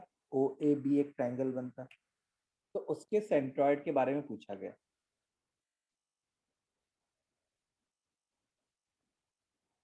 समझ में आई बात? तो देखो ओ का तो कोऑर्डिनेट क्या होता? 0,0 होता। बी हो चाहे ए हो, उन दोनों का एक्स कोऑर्डिनेट तो 1 ही, सॉरी वाई कोऑर्डिनेट तो 1 ही होता। अब एक्स कोऑर्डिनेट फाइंड करने के लिए ना हम लोग ने इसमें y की वैल्यू 1 पुट कर दी, ठीक है। तो हमारा क्या बनेगा? X square plus 7x plus 2 is equal to 0। इससे तुम्हारी जो x की वैल्यू आएगी ना वो क्या आएगी? क्वाड्रेटिक फॉर्मूले से -7 प्लस माइनस √41/2। तो जैसे एक x कोऑर्डिनेट जो है -7 माइनस √41/2 हो जाता, और दूसरा x कोऑर्डिनेट क्या हो जाता? -7 प्लस √41/2। इतनी बात क्लियर है? बोलो स्टूडेंट्स। अब सेंट्रॉइड निकालना है। तो सेंट्रॉइड जो है वो क्या होता है? x1 plus x2 plus x3/3। तो x1 plus x2 plus x3/3 करते तो √41 तो कैंसिल हो जाते, तो क्या बन जाता? -7/3 बन जाता वो। फिर y1 plus y2 plus y3/3 जो होता वो क्या हो जाता? 1 प्लस 1 प्लस 0 2/3 बन जाता। तो -7/3 2/3। सर एक डाउट। सर आप 1 मिनट ऊपर थोड़ा स्क्रॉल कर सकते हैं? सर ये जो ये है जो इक्वेशन है इसका, सर उसमें अगर हम x² plus 7xy plus 2y² का रूट्स डालते हैं तो सर वो तो 0 हो जाएगा, बट फिर y अगर रूट हो गया उसका तो फिर y को 1 होना जरूरी नहीं है ना। ऐसा नहीं है ना कि दोनों को साइमल्टेनियसली 0 होना है, एक चीज 0 होगा तो प्रोडक्ट है तो फिर पूरा चीज 0 ही हो जाएगा। तो सर हम ये कैसे बोल सकते हैं कि y का वैल्यू 1 ही होना चाहिए? नहीं, देखो एक लाइन है ना y इज इक्वल टू 1, वो ऐसे पास कर रही है, ठीक है। इसका मतलब दोनों दोनों केस में y कोऑर्डिनेट की वैल्यू 1 होती। सर लेकिन मैं वही पूछ रहा हूँ कि हमें ये कैसे पता है कि वही पॉइंट है, क्योंकि ये अगर कैसे, हम क्या कह रहे हो? y सेटिस्फाई कर रहा है ना उसे। ये हाँ बट वो y-1 को अगर हम 0 ना रखे एंड हम पहले एक्सप्रेशन को 0 कर दे तो उसके लिए y की वैल्यू कुछ और आएगी ना। y तो 0 ही होगा उस केस में। y माइनस, देखो जैसे मान लो दो नंबर्स का प्रोडक्ट अगर 0 है, उससे या तो ये 0 हो जाए या तो ये 0 हो जाए। हाँ सर भाई। हाँ, तो अब देखो जैसे कहीं ऐसा लिखा हुआ है L1 into L2 is equal into L3 is equal to 0, ठीक है। तो ये पता है क्या बताना चाह रहा है? ये 3 लाइंस के बारे में बताना चाह रहा है। एक line L1 is equal to 0, दूसरी line L2 is equal to 0 और तीसरी line L3 is equal to 0। फिर वही नहीं समझ रहा ना, ऐसा भी हो सकता है कि L1 और L2 कोई रैंडम लाइन और L3 0 हो जाए बस, तो पूरा ही 0 हो जाएगा ना।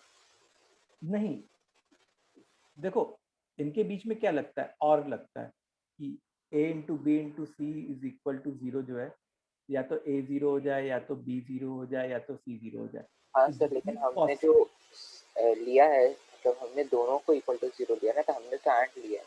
जो क्वेश्चन सॉल्व किया उसमें y भी इक्वल टू 0 किया, y भी इक्वल टू 1 किया है, तो एक 0 हो गया। दूसरे में भी x के रूट से लिए y को 1 डाल के, तो हम वही एक तो ही मैं केस। कह रहा हूँ, मेरी बात तो सुनो। जैसे मान लो कहीं ऐसा लिखा हुआ है कि pair of lines are represented by, अभी हम लोग ये सब पेयर ऑफ स्ट्रेट लाइंस में पढ़ेंगे, y minus 2x plus 3 into Y plus 4x plus 7 is equal to 0, ऐसे रिप्रेजेंट किया गया है, ठीक है। तो इसका क्या मतलब बताना चाह रहा होता है क्वेश्चन में? इसका ये मतलब ये बताना चाह रहा होता है कि दो लाइंस हैं, उसमें से एक लाइन जो है वो y minus 2x plus 3 is equal to 0 है, और जो दूसरी लाइन है वो y plus 4x plus 7 is equal to 0 है। ऐसे ये तरीका होता है रिप्रेजेंट करने का, जो हम लोग पेयर ऑफ स्ट्रेट लाइंस में पढ़ेंगे अभी। सर एक्चुअली क्योंकि उससे मैं कंफ्यूज हो गया था कि एक 0 हो गया तो दूसरा तो कुछ भी हो सकता है। नहीं, ये अभी मैं पेयर ऑफ स्ट्रेट लाइंस में तुमको बताऊंगा कि इसका मतलब क्या होता है। इसको कहते हैं हम लोग जॉइंट इक्वेशन, इसको हम लोग कहते हैं joint equation of two line, ठीक है।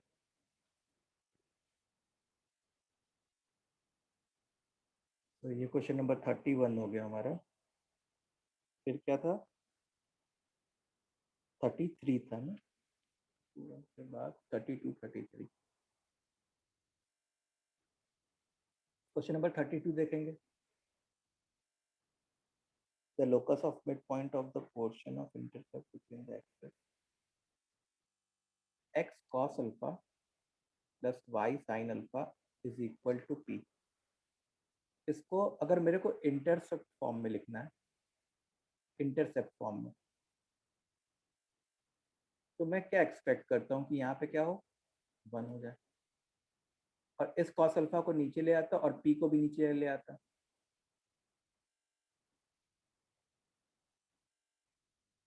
x whole upon p sec alpha plus y whole upon p cosec alpha is equal to 1। इसका मतलब क्या हुआ होगा? इसका मतलब ऐसा हुआ होगा कि जैसे मान लो a वाला पॉइंट जो है वो p sec अल्फा कॉमा 0 हुआ होगा, और जो b वाला पॉइंट है वो 0 कॉमा p cosec अल्फा हुआ होगा। ये बात समझ में आई? अब हम लोग को क्या करना है, लोकस ऑफ मिड पॉइंट खोजना है ऑफ द पोर्शन इंटरसेप्टेड। तो क्या हम लोग ऐसा लिख सकते हैं कि 2h should be equal to p sec alpha and 2k should be equal to p cosec alpha. अब हम लोग को क्या करना है, sec alpha और cosec alpha को एलिमिनेट करना है. तो sec alpha मतलब एक तरीके से cos alpha पता है, cosec alpha मतलब एक तरीके से sin alpha पता है.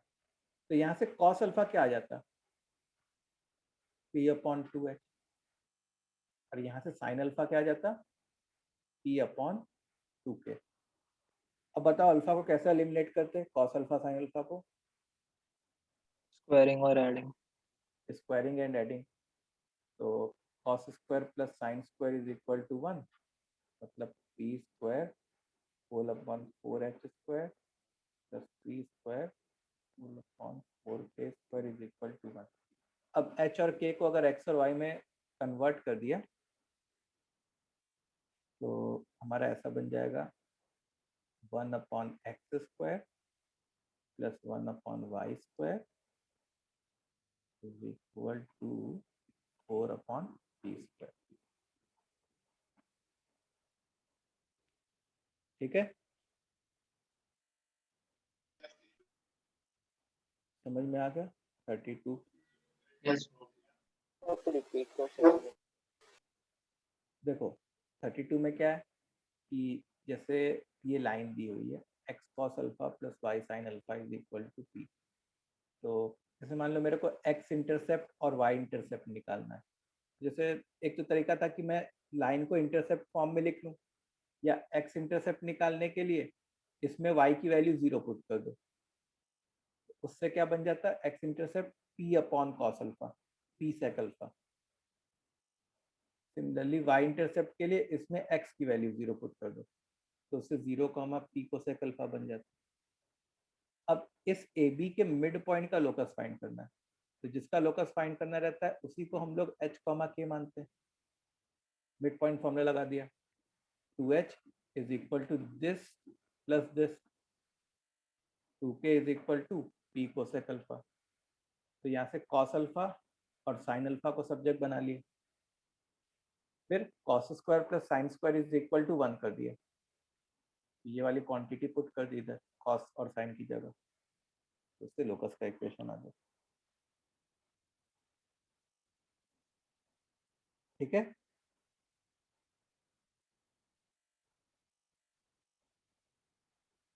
समझ में आई बात.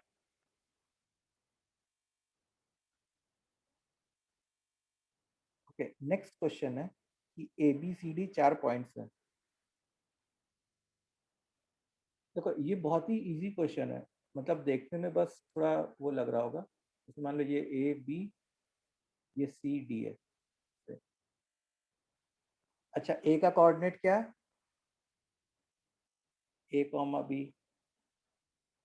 B का coordinate A dash, B dash.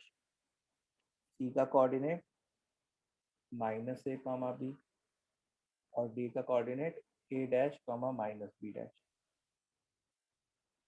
Then find the equation of line which is bisecting the two lines AB and CD.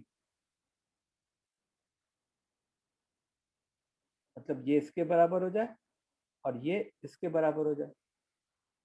तो बताओ E का कोऑर्डिनेट और F का कोऑर्डिनेट निकाल सकते हो क्या? हाँ sir, mid point. Mid point से A plus A dash by 2, B plus B dash by 2. F का coordinate A dash minus A by 2, B minus B dash by 2. अब तुमको EF का इक्वेशन लिखना है. तो सिंस यू नो 2 पॉइंट्स, तो 2 point फॉर्मूले से लाइन का इक्वेशन लिख देना. हाँ सर. ठीक है, तो इसको खुद से कंप्लीट कर लेना. 33 के बाद क्या है, तो 31, 32, 33 हो गया, 36, 38, 40.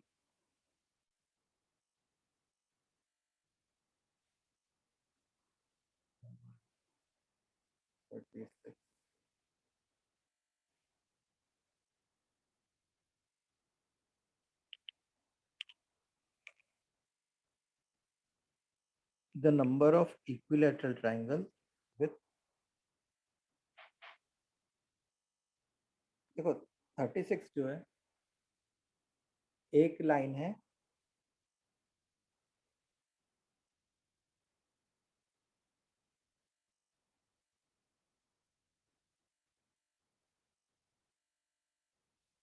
देखो दो साइड्स है, साइड 1 एंड साइड 2 ये दी हुई है। तो पूछा गया कि ऐसे इन दोनों साइड को लेके ऐसे कितने इक्विलैटरल ट्राइंगल बन सकते हैं। तो अगर तुम ये देखो इसका स्लोप +√3 है, मतलब एक तरीके से ये वाली लाइन जो है वो एक्स एक्सिस के साथ 60 डिग्री बना रही है, इसका स्लोप -√3 है। इसका मतलब ये वाली लाइन क्या कर रही होगी, एक्स एक्सिस के साथ माइनस, मतलब ऐसे टाइप 120 डिग्री। ऐसे टाइप का एंगल बना रही होगी। मतलब तुम ऐसे सोचो तो सिर्फ दूसरी लाइन ऐसी हो जाती अगर कुछ ऐसा होता। तो अब तुम सोचो ये साइड 1 है और ये साइड 2 है, इनके बीच में कितना एंगल हो गया, 120 डिग्री हो गया। बोलो बच्चों।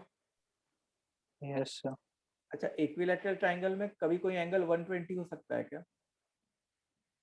इधर इधर से 120 अगर हो गया, सर बट उसमें एक्यूट एंगल भी तो है। इधर 60 डिग्री हो गया, ठीक है।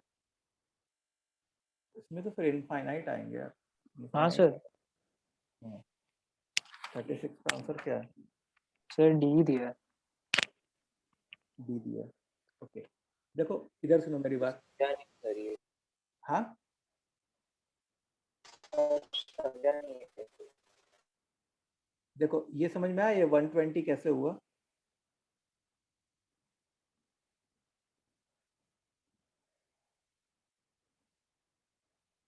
देखो जैसे ये 60 है और दूसरा ये भी 60 हो जाए अगर से। एक्सटीरियर एंगल से हो जाएगा ना 60 और 60। हाँ, क्या कह रहे हो? एक्सटीरियर एंगल लगा सकते हैं ना। हाँ, तो ये 120 हो गया, अब ये 120 हो गया मतलब ये 60 हो गया। तो तुमको ऐसे सोचना है, ये साइड 1 है और ये साइड 2 है तुम्हारी। क्या है ये साइड 2 है और ये एंगल 60 डिग्री है। अब तुम ऐसे सोचो कि मैं अगर कोई ऐसी लाइन ड्रॉ कर दूं जिससे ये 60 और ये 60 हो जाए तो एक इक्विलैटरल ट्रायंगल बन जाएगा। ऐसे ही मैं इसके पैरेलल और सारी जितनी भी लाइंस ड्रॉ करते जाऊं तो हमेशा इक्विलैटरल ट्रायंगल बनता जाएगा। अग्री करोगे? हाँ सर। तो ऐसे कितने इक्विलैटरल ट्रायंगल्स आ गए? फाइनाइट हो जाएंगे, नीचे भी पैरेलल बना तो ऊपर भी हाँ, parallel. Infinite number of equilateral triangles, नीचे भी उतने ही हो जाएंगे।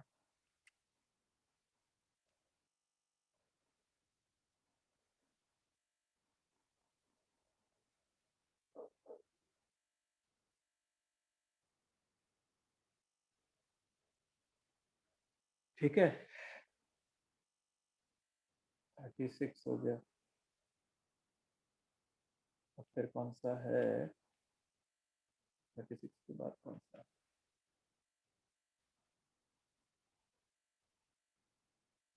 है 38 और 40 है।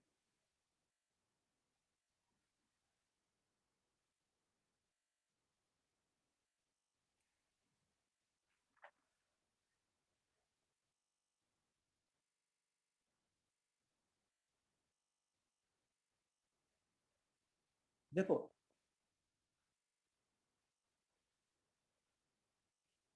ये बहुत ही सिंपल सा क्वेश्चन है। 38 क्या है कि वाई एक्सिस पे नेगेटिव वाई एक्सिस पे मीट कर रहा है। मतलब एक लाइन है जो 0, -4 पे है और एक्स एक्सिस को कितने एंगल पे इंटरसेक्ट कर रही है? Theta is equal to tan inverse 3। समझ में आई बात? मतलब इस लाइन का स्लोप बताओ क्या हो जाएगा? 3 हो जाएगा। और इस लाइन के ऊपर पॉइंट क्या हो जाएगा? 0, -4। तो इस लाइन का इक्वेशन क्या होगा, लिख सकते हैं पॉइंट स्लोप फॉर्म से? डायरेक्टली नहीं लिख सकते क्या, y equal to mx plus c, तो y हाँ सर, हाँ, mc p हो दिया गया और माइनस c माइनस। जैसे भी लिखना हो डायरेक्टली लिख सकते हो। Okay, so this was 38। 40 वाला देख लेते हैं भाई।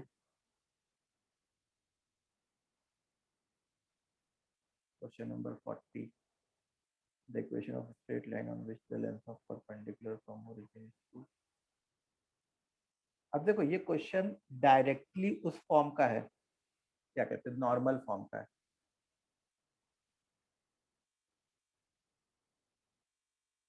नॉर्मल फॉर्म में क्या होता था, x cos alpha plus y sin alpha is equal to p, जहां पे जो, जैसे मान लो ये लाइन है, जहां पे अल्फा जो है वो क्या होता था, परपेंडिकुलर जो ड्रॉप करते ओरिजिन से उसका एंगल होता था।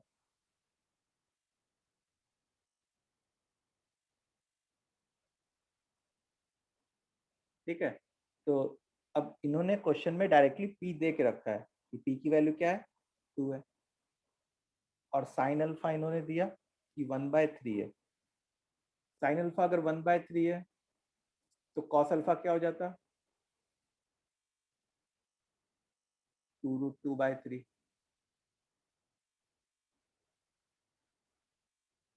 ठीक है, या तो प्लस भी हो सकता है या तो माइनस भी हो सकता है, दोनों हो सकता है।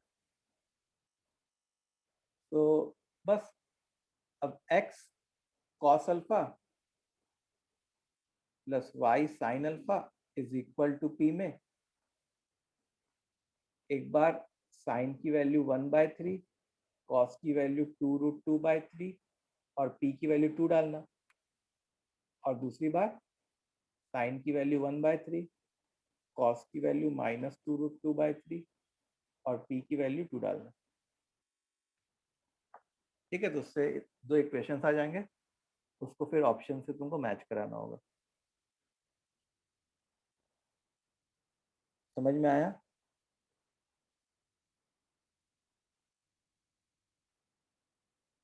बोलो स्टूडेंट्स, इतना क्लियर है? हाँ सर। हाँ सर। ओके, सो एक बार जल्दी से कमेंट कर दो कि स्ट्रेट लाइन पूरा चैप्टर एज अ होल तुमको कितना परसेंट आ गया, ऑलमोस्ट अप्रोक्सीमेटली। सब लोग एक बार चैट बॉक्स में कमेंट करो।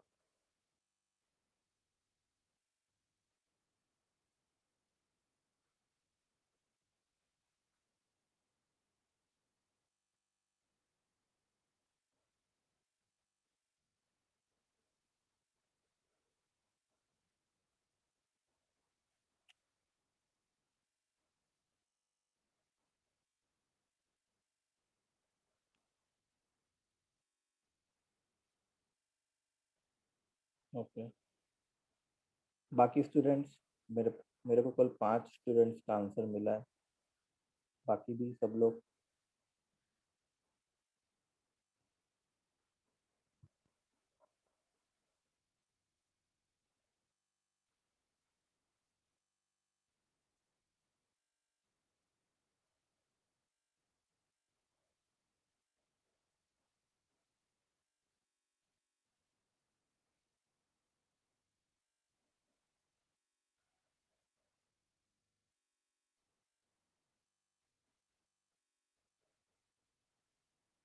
ओके, सो थोड़ा सा और प्रैक्टिस करेंगे तो और बेटर होगा। मतलब अप्रॉक्सीमेटली मेरे को 80% आंसर्स मिले कि 80% समझ में आया, किसी का 85 है तो किसी का 75 है, इस टाइप का।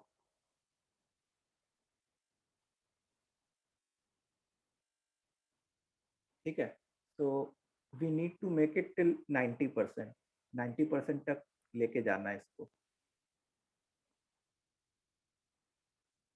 समझ में आई बात? तो अभी तो वैसे अब तुम लोग का नेक्स्ट वीक से शायद कॉलेज एग्जाम्स है ना?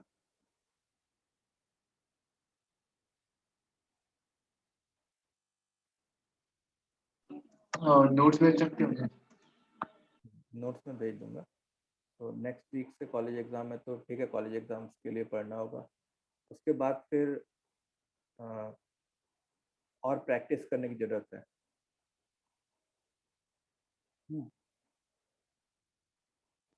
तो आज के लिए हम लोग इतना ही करते हैं। सर पूरा कंफर्म हो गया कि ऑफलाइन एग्जाम होगा? कहाँ पे? झील में? ये मुझे नहीं पता है। ये तुम जैसे काउंसलर से पूछो तो शायद बेटर बता सकते हैं कि ऑफलाइन होगा कि ऑनलाइन होगा। Okay sir. अगर तुमने बुकलेट कंप्लीट कर ली तो वो एनफ है, दैट इज एनफ। अगर बुकलेट कंप्लीट कर ली तो सर बुकलेट कंप्लीट करना हो ठीक है सर, वो कितना परसेंटेज ऐसा कुछ राइट होना चाहिए वैसा कुछ है क्या? बुकलेट कंप्लीट करने का मतलब है जैसे कि मान लो कि उस बुकलेट के तुमको पूरे अटेम्प्ट कर लिए और तुमसे 80% क्वेश्चंस, 75 से 80% क्वेश्चंस तुमसे बन गए, उसको कहूँगा कि बुकलेट कंप्लीट हो गई उस तरीके से। और फिर बाकी क्वेश्चन एज अ डाउट पूछ लिए। लेवल 2 में टाइम हाँ लग रहा है ज़्यादा, और लेवल 2 में टाइम लगता भी है, ऑब्वियस सी बात है। तुम लोग ने और सब जब भी और किसी चैप्टर्स की भी बुकलेट लगाई होगी तो लेवल 2 में तो टाइम लगता ही था हमेशा से लेवल 1 के कंपैरिजन में। तो लेवल 2 में टाइम लगेगा, बट मेक श्योर कि बिफोर अटेम्प्टिंग लेवल 2 लेवल 1 और स्टेट लेवल भी कंप्लीट कर लिया, तभी सर तुम्हारा आर्काइव्स हो जाए सर, लेवल 1 में डाउट सारे लेवल 2 में। हाँ आर्काइव्स में आर्काइव्स इजियर पड़ेगा वो लोग से। हाँ देखो, हमेशा कोई भी बुकलेट होती है ना, वो उसको क्या कहते हैं, जो जेई में क्वेश्चंस आते हैं, जिस लेवल के क्वेश्चंस आते हैं उससे टफ हमेशा बुकलेट होती है। जब टफ की तुमको ज़्यादा प्रैक्टिस कराई जाएगी तभी तुम एग्जाम में जाके उस प्रेशर में रिलेटिवली इजी क्वेश्चंस आसानी से अटेम्प्ट कर पाओगे। ठीक है, तो लेवल 2 भी अटेम्प्ट करना है सबको, लेकिन पहले मेक श्योर कि तुम स्टेट लेवल और लेवल 1 कंप्लीट कर लो। जब ये कंप्लीट किया देन गो टू लेवल 2।